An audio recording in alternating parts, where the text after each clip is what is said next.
Are you ready? పరిశుద్ధాత్మ దేవుడు మన మధ్యలో ఉన్నాడు. పరిశుద్ధాత్మ దేవుడు మన మధ్యలో ఉన్నారు. హగ్గయి గ్రంథం 2వ అధ్యాయం 5వ వాక్యం. హగ్గయి గ్రంథం 2వ అధ్యాయం 5వ వాక్యం నాతో పాటు. మీరు ఐగుప్త దేశములో నుండి వచ్చినప్పుడు నేను మీతో చేసిన నిబంధన జ్ఞాపకము చేసుకొనుడి. నా ఆత్మ మీ మధ్యన ఉన్నది గనుక భయపడకుడి. The book of Haggai 2nd chapter 5th verse నాతో పాటు. This is what I covenanted with you when you came out of Egypt, and my spirit remains among you. Do not fear. దేవాది దేవుడు నువ్వు ఏ పరిస్థితిలో ఉన్నా, ఏ క్లిష్ట పరిస్థితిలో ఉన్నా, ఏ ఇబ్బందిలో ఉన్నా నిన్ను ఆయన బయటికి తీసుకురాగలడు. పేతురు హేరోదు యొక్క బంధకాల్లో ఉన్నాడు. అటువంటి టైంలో అందరూ ఏమనుకున్నారంటే ఎక్కడతో ఆయన జీవితం ముగింపు అనుకున్నారు. చేతులు ఎత్తేశారు. ఆయన పక్షాన నిలబడటానికి ఎవ్వరు లేరు. సర్వశక్తి గల దేవుడు ఆయన పక్షాన నిలబడి ఆయన బయట తీసుకొచ్చాడు. పౌలు శీలలు చెరసాల్లో ఉన్నాడు. ఇక వారు బయటికి రావడానికి ఏ కోసాన మార్గం లేదు. కానీ దేవుడు నిలబడి బయటికి తీసుకొచ్చాడు. రక్తస్రావం కలిగిన స్త్రీ 12 సంవత్సరాల రోగం వేదన అనుభవిస్తుంది. ఇక రోగం తగ్గడానికి ఏం మార్గం లేదు. అటువంటిప్పుడు దేవుడు ఆమె పక్షాన నిలబడి ఆమెను బయటికి తీసుకొచ్చాడు. అదే సర్వశక్తి గల దేవుడు నువ్వు బయటికి రావడానికి ఏం మార్గం లేదు. అందరూ చేతులు ఎత్తేశారు. సర్వశక్తి గల దేవుడు హగ్గయి గ్రంథములో ఎలా నిలబడి బయటికి తీసుకొచ్చాడు, అదే దేవుడు నీ పక్షాన నిలబడి ఆయన చేతులతో నీ చేతులు పట్టుకొని బయటికి నడిపించి దేవునికి మహిమ తెచ్చుకోబోతున్నాడు. దేవుడు తన కార్యాన్ని ఇంట్లో జరిగించబోతున్నాడు. ఇశ్రాయేలు ప్రజలు బబిలోను దేశములో బానిసగా ఉన్నారు. 70 సంవత్సరాలు బానిసగా ఉన్నారు. ఇక ఏమనుకున్నారంటే వీళ్ళ పితరులు ఐగుప్త దేశంలో 430 సంవత్సరాలు బానిసగా ఉన్నారు, అలాగే వీళ్ళకు కూడా పొడిగింపబడుతుంది అనుకున్నారు. అందరూ చేతులు ఎత్తేశారు. కానీ దేవాది దేవుడు జోక్యం చేసుకొని ఇశ్రాయేల్ ప్రజల్ని బబిలోను దేశం నుండి బయటికి తీసుకొచ్చాడు. ఆ 70 సంవత్సరాల తర్వాత వాళ్ళ సొంత దేశానికి, వాళ్ళ పట్టణాలకి, యెరూషలేముకి వెళ్ళి చూడగా వాళ్ళ మందిరం శిథిలమైపోయింది. వాళ్ళ గృహాలు కూలిపోయినాయి. వారి పంట పాడైపోయింది. వారి పొలాలు పాడైపోయినాయి. ఈ దీన స్థితిని చూసి వారి ఇంటి విషయం పట్టించుకోవాలా, వారి తోట విషయం, పొలాల విషయం పట్టించుకోవాలా. మా దేవుని మందిరం తిరిగి కట్టబడాలి అని చెప్పి వాళ్ళందరూ కలిసి దేవుని మందిరం కట్టడానికి పునాది వేశారు. వెంటనే శత్రువులు వచ్చారు. శత్రువులు వచ్చి ఆ పని ఆపేశారు. ఇక ఏమనుకున్నారంటే మందిరం ఎలాగో కట్టలేకపోతున్నాం, మా గృహాలు కట్టుకుందామని చెప్పి గృహాల వైపు వాళ్ళ తలంపులు, వాళ్ళ చూపులు తిప్పారు. అలాగే వాళ్ళ గృహాల వైపు, వారి భవనాల వైపు, వారి పొలాలు, వారి తోటల వైపు వాళ్ళ శ్రద్ధను తిప్పారు. అలాగా వారు ముందుకెళ్తుండగా దేవుని ఆత్మ ఒక్కొక్కరిలో ప్రేరేపిస్తుంది. మందిరం తిరిగి కట్టండి, మందిరం కట్టండి, మందిరాన్ని తిరిగి కట్టండి. ఒక్కొక్క హృదయంలో ప్రేరేపిస్తుంది. ఎవరికి వాళ్ళు ఇప్పుడు ఇది సమయం కాదు, మందిరం కట్టే సమయం కాదు, ఇది మందిరం కట్టే సమయం కాదు, ఇది మందిరం కట్టే సమయం కాదు ఇది. అటువంటప్పుడు హగ్గయి ప్రవక్తను దేవుడు నిలబెట్టాడు. హగ్గయి ప్రవక్తను నిలబెట్టి వాళ్ళందరితో ఒక ప్రవచనం చెప్తున్నాడు. మీరు మీ ఇల్లు కట్టుకోవడానికి సమయం ఉంది, మీ పొలాలకి సమయం ఉంది, మీ కుటుంబాలకి సమయం ఉంది, మీ పిల్లలకి సమయం ఉంది. కానీ దేవుని మందిరం కట్టబడడానికి మీకు సమయం లేదు. అందువలనే మీరు కష్టపడుతున్నారు, ఫలం చూడలేకపోతున్నారు, శ్రమిస్తున్నారు, లాభం చూడలేకపోతున్నారు, ఎక్కువగా విత్తుతున్నారు, తక్కువ పంట కోస్తున్నారు. ఈ స్థితికి మార్పు రావాలంటే మళ్ళా మందిరం వైపు తిరగాలి అనగానే వాళ్ళు పశ్చాత్తాపడి మోకాలుంచి దేవుని సన్నిధిలో పశ్చాత్తాపడి ప్రార్థన చేయడం ప్రారంభించారు. మమ్మలను క్షమించండి, మళ్ళా మేము మందిరం తిరిగి కట్టబోతున్నాం. ఇదివరకు ఏ ఆశతో ఉన్నామో అదే ఆశతో మందిరాన్ని మళ్ళా కట్టబోతున్నాం. సర్వశక్తి గల దేవుడు చెప్పేది, ఇది వరకు ఆత్మీయ జీవితంలో ఎలా నిలబడ్డావో మరలానే నిలబడబోతున్నా. ఇదివరకు వాక్యం ఎలా చదివానో దానికి మించి చదవబోతున్నా. ఇదివరకు దేవుని పరిచర్య కొరకు ఎలా నిలబడ్డానో మరలా నేను నిలబడబోతున్నా. వెంటనే వీళ్ళు అన్నారు, మరలా మందిరం కట్టడానికి మేము పూనుకోబోతున్నాం. మందిరం కట్టడానికి ప్రారంభించారు. అటువంటి టైంలో వీళ్ళకి భయం కలిగింది. అయ్యా, మేము దాచిపెట్టిన డబ్బులన్నీ అయిపోయినాయి, ఎలా మందిరం తిరిగి కట్టాలి? దేవుడు వారితో మాట్లాడాడు. వెండి నాది, బంగారం నాది, ఐశ్వర్యం నాది, కొండపైనున్న మేకలు పొట్టేలు నావి, ఐశ్వర్యం నాది. మీకు ఆశ ఉంటే చాలు, అవన్నీ నేను మీకు అందిస్తా. ఈ పగటి వేళ నువ్వు మరలా తిరిగి కట్టబడాలి. నీ దగ్గర డబ్బు లేకపోవచ్చు, పలుకుబడి లేకపోవచ్చు. నా దేవుడు అంటున్నాడు, నీకు ఆశ ఉందా? బంగారం నాది, వెండి నాది, ఐశ్వర్యం నాది. నీకు ఆశ ఉంటే చాలు, అవి నీకు అప్పగిస్తా. వాళ్ళు మన్నా బాధపడుతున్నారు. తండ్రి, ఇప్పుడు ఎలా? మళ్ళా శత్రువులు వస్తారేమో, తిరిగి కట్టడానికి డబ్బు ఇస్తావన్నావు, అన్నీ ఇస్తానన్నావు, కానీ మరలా శత్రువులు వస్తారేమో మందిరం కట్టేటప్పుడు. వెంటనే హగ్గయి గ్రంథం 2:5 అన్నాడు, నా ఆత్మ మీ మధ్య ఉన్నది గనుక భయపడకండి. 2 తిమోతి రాసిన పత్రిక 1:7 2 తిమోతి రాసిన పత్రిక 1:7 మనకు పిరికితనం ఇవ్వలేదు, పిరికి ఆత్మ ఇవ్వలేదు. శత్రువులు రాని నేను చూసుకోబోతున్నా, ఆపేవాళ్ళు రాని నేను చూసుకోబోతున్నా, ఆటంకాలు రాని నేను చూసుకోబోతున్నా. పరిశుద్ధాత్మ దేవుడు మీ మధ్యలో ఉన్నాడు అనగానే వాళ్ళకి ఏమొచ్చింది? ధైర్యం వచ్చింది. ఇక దేవుని ఆత్మ, పరిశుద్ధాత్మ దేవుడు మాతో ఉన్నాడు అన్న ధైర్యం వాళ్ళకి కలిగింది. మళ్ళా ఇంకో ప్రశ్న అడిగారు, తండ్రి, మందిరం కడతాం. ఇదివరకు మందిరం చూసిన వాళ్ళు ఇప్పుడు కూడా బతుకున్నారు. వాళ్ళు ఈ మందిరం కడితే ఆ మందిరం చూసి ఈ మందిరాన్ని చూస్తే ఏమంటారు తెలుసా? అవ్వా, ఆ మందిరం చూడు, ఈ మందిరం చూడు, చీకటికి వెలుగుకి అంత తేడానో అంత తేడా. దేవుడు అన్నాడు, నా ఆత్మ మీ మధ్య ఉన్నది, భయపడకండి. ఆ మందిరానికి మించి మహిమని ఇక్కడ తీసుకురాబోతున్నా. అది బంగారంతో నింపబడింది, వెండితో నింపబడింది, లెబనోను వృక్షములతో నింపబడింది, రకరకాల డిజైన్లతో నింపబడింది. కానీ మీరు కట్టే మందిరం సాధారణ మందిరంగా ఉండొచ్చు, కానీ ఇక్కడ ఎవరు ఉండబోతున్నాడు తెలుసా? గుమ్మములారా మీ తలలు పైకెత్తుకొనిడి, ఈ మహిమ గల రాజు ఎవడు? సైన్యములకు అధిపతియగు యెహోవా, యూదా గోత్రపు కొదమ సింహమైన యేసయ్య ఈ మందిరములో ఉండబోతున్నాడు. ఆ మహిమకు మించి ఉంటుంది ఈ మందిరం అన్నాడు. మునుపటి మందిరము కన్నా కడవరపు మందిరపు మహిమ ఎక్కువ ఉండను. పరిశుద్ధాత్మ దేవుడు వాళ్ళతో చెప్పేది, ఇది వరకు ఏ వైభవముతో ఉన్నారో దానికి మించిన వైభవముతో ఉండబోతున్నారు, దానికి మించిన మహిమతో మీరు ఉండబోతున్నారు. ఇదివరకు ఏ స్థితిలో ఉన్నారో దానికి మించిన స్థితిలో నేను మిమ్మల్ని తీసుకురాబోతున్నా. ఎందుకు తెలుసా? నా ఆత్మ మీ మధ్య ఉన్నది. ఎజెకియెలుతో దేవుడు అన్నాడు, ఎండిన లోయల్లోనికి వెళ్ళమన్నాడు. ఆ ఎండిపోయిన నీళ్లు లేని ఆ లోయలోనికి వెళ్ళగానే ఎముకలు కనబడినాయి. ఏం కనబడినాయి? ఎముకలు. ఏ జంతువుల ఎముకలు కాదు, జంతువుల కళేబరాలు కాదు, మనిషి యొక్క అస్థి పంజరాలు. కొన్ని వేల లక్షల మనుషులు మరణించిన అస్థి పంజరాలతో నింపబడినాయి. అలాగా ఒక వ్యక్తి అస్థి పంజరంగా మారిపోయాడంటే అర్థం ఏంటండి? ఇది వరకు చాలా ఆరోగ్యంగా ఉండేవాడు, ఇది వరకు చాలా అందంగా ఉండేవాడు, ఇది వరకు ఆమె చాలా సౌందర్యవతిగా ఉండేది, ఇది వరకు ఆమె పుష్టిగా ఉండేది, ఇది వరకు ఆరోగ్యంగా ఉండేది. ఆ ఎముకలు చెప్పేవి ఇక అంతే. ఇది వరకు వైభవంగా, ఇది వరకు మహిమకరంగా, ఇది వరకు ఆరోగ్యకరంగా ఉండే వాళ్ళు, కానీ ఇప్పుడు ఈ స్థితి మారిపోయింది. పరిశుద్ధాత్మ దేవుడి గాలి ఆ ఎముకలపై అల్లాడగానే ఆ ఎండిపోయిన ఎముకలు కలిసినాయి, విడిపోయిన ఎముకలు కలిసినాయి. ఒక్కొక్క ఎముక కలుస్తుంటే టకటక గడ్డ గడ్డ అన్న ధ్వని వినబడిందంట. ఏ ధ్వని?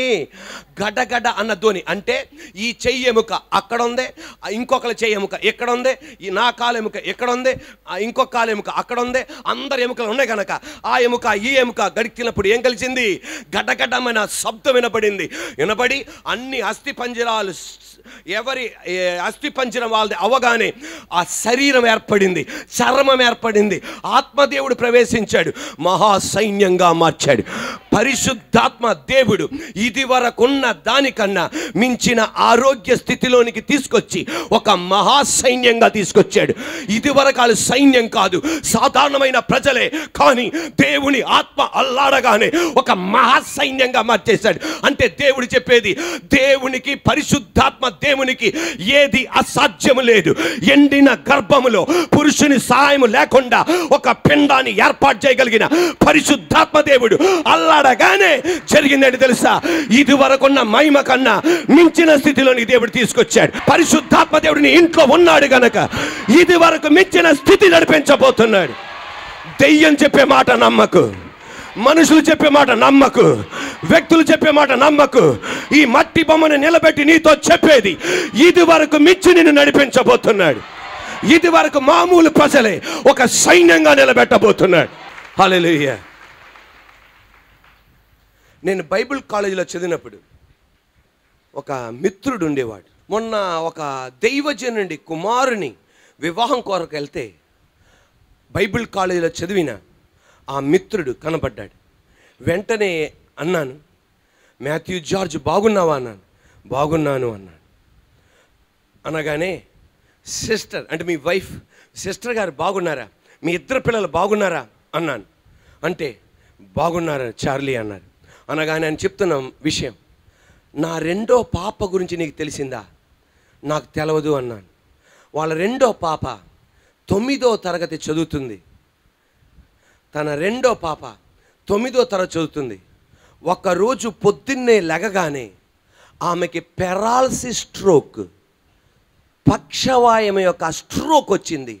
ఎన్నో తరగతి అంటే 14 సంవత్సరాల బాలికి పెరాలసిస్ స్ట్రోక్ వచ్చి మూతి ఇలా వంకరైపోయింది, అందవికారంగా మారిపోయింది.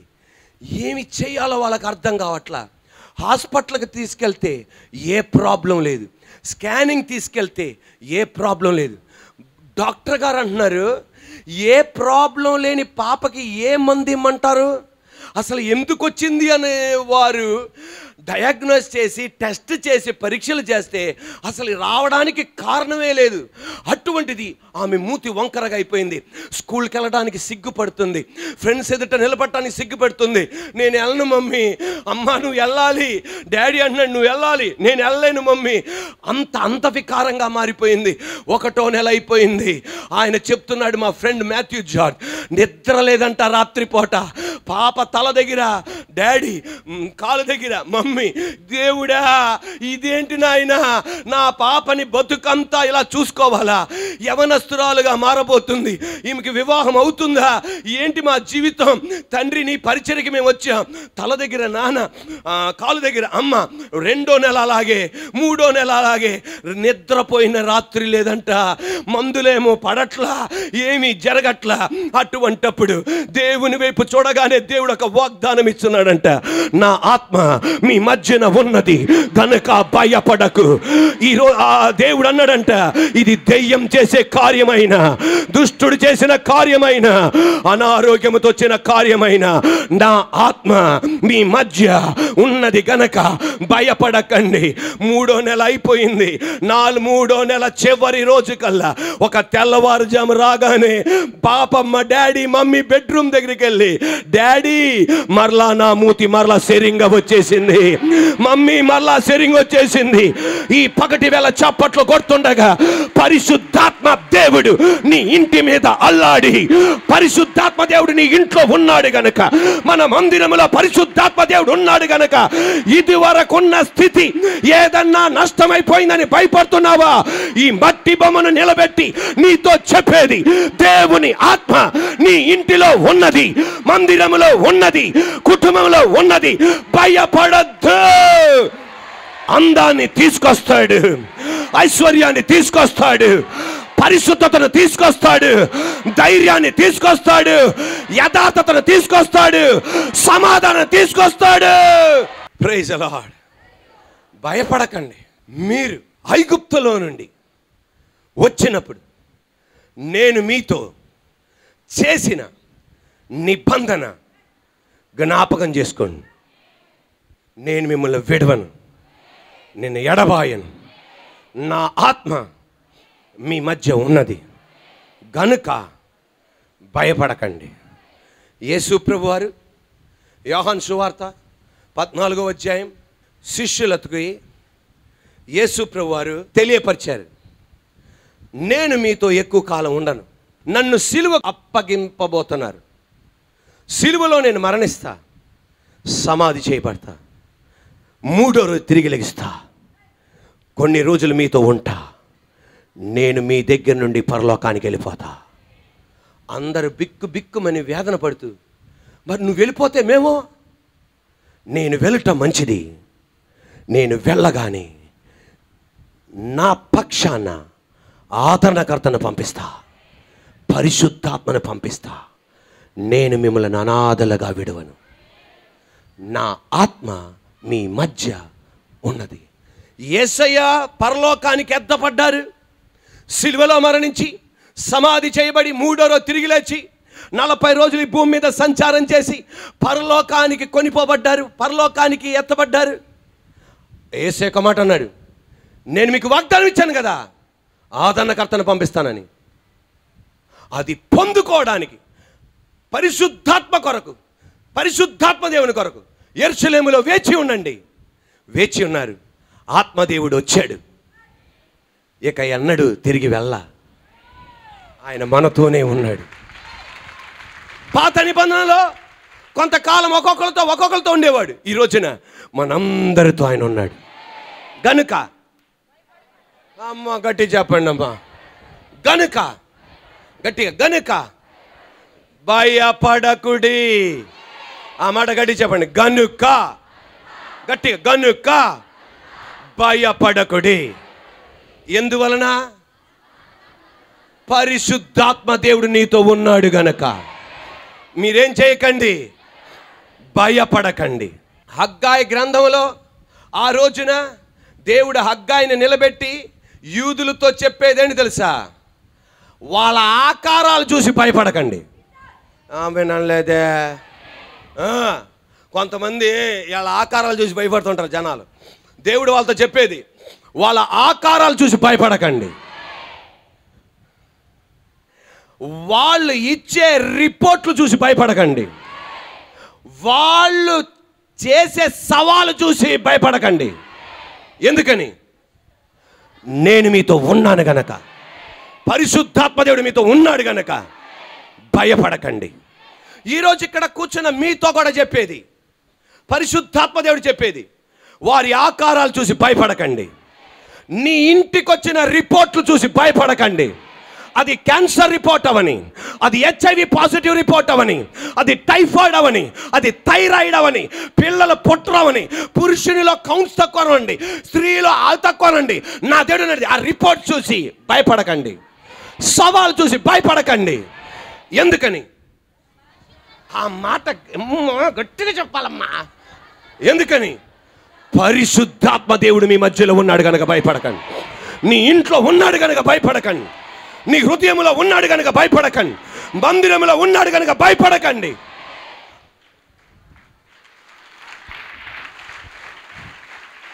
దావీదు గొల్యాతును చంపడానికి వెళ్తున్నాడు.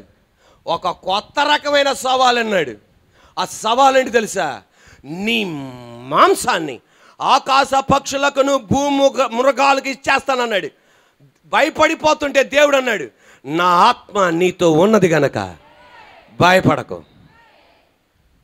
హిజ్కియా ఒక రిపోర్ట్ వచ్చింది. ఆ రిపోర్ట్ ఏంటి తెలుసా? సన్హెరీబ్ అన్నాడు, వాళ్ళని నాశనం చేశా, వీళ్ళని నాశనం చేశా, వీళ్ళని నాశనం చేశా, వీళ్ళని నాశనం చేశా, నిన్ను కూడా నాశనం చేస్తా. వస్త్రాలు చిప్పుకుంటే దేవాది దేవుడు అన్నాడు, భయపడకు. ఎందువలన? నా ఆత్మ నీతో ఉన్నది గనక భయపడకు నువ్వు. Praise the Lord. ఇశ్రాయేలు ప్రజలు మోషే 12 మందిని ఎన్నుకొని కనాను దేశానికి వెళ్ళి ఎలాగుందో చూసినంటే 10 మంది వాళ్ళ ఆకారాలు చూసి అమ్మో అమ్మో మన వల్ల కాదని రాగా 2 యెహోషువ కాలేబుతో దేవుడు అన్నాడు, భయపడకండి, వారి ఆకారాలు చూసి భయపడకండి. సరిపోలా? ఆమేన్. వారి ఆకాలు చూసి భయపడకండి, నా ఆత్మ మీతో ఉన్నది గనుక మీరేం చేయకండి, భయపడకండి. దావీదును బయట తీసుకొచ్చాడు, హిజ్కియాని బయట తీసుకొచ్చాడు. యెహోషువ కాలేబులను ఆ ఆకారాలు భయపడకుండా పాలు తేనెలు ప్రవహించే దేశంలో అడుగుపెట్టేటట్టు చేశాడు. ఈ రోజున నువ్వు ఏ సవాలు ఎదుర్కొంటున్నా, ఈ రోజున నువ్వు ఏ ఆకారాలు నీ ముందర ఉన్నా, ఏ రిపోర్ట్లు నీలో ఉన్నా భయపడకండి. ఎందుకని? పరిశుద్ధాత్మ దేవుడు నీలో ఉన్నాడు గనక. మీ ఆయన గారు ఉన్నందుక, మీ ఆయన గారు కరెక్ట్ టైంలో వెళ్ళిపోతారు. ఆయన మీ భార్య గారు ఉన్నందుకు కాదు. ఎవరున్నందుకు? మీ అబ్బాయిలు ఉన్నందుకు కాదు. వాళ్ళు పెళ్లి చేసుకుని వాళ్ళు వెళ్ళిపోతారు, వాళ్ళ రెక్కలు వచ్చేసి తర్వాత అన్నం కూడా పెట్టరు, నీ అంక చూడను కూడా చూడరు. అది కానీ ఈరోజు ఎవరున్నారు నీతో పాటు? అన్నవాడు 2 చేతుల పైకి చెప్పండి మాట. కళ్ళు మూసుకొని 2 చేతుల పైకి చెప్పండి, పరిశుద్ధాత్మ దేవుడా నువ్వు నాతో ఉన్నావయ్యా. ఆమేన్.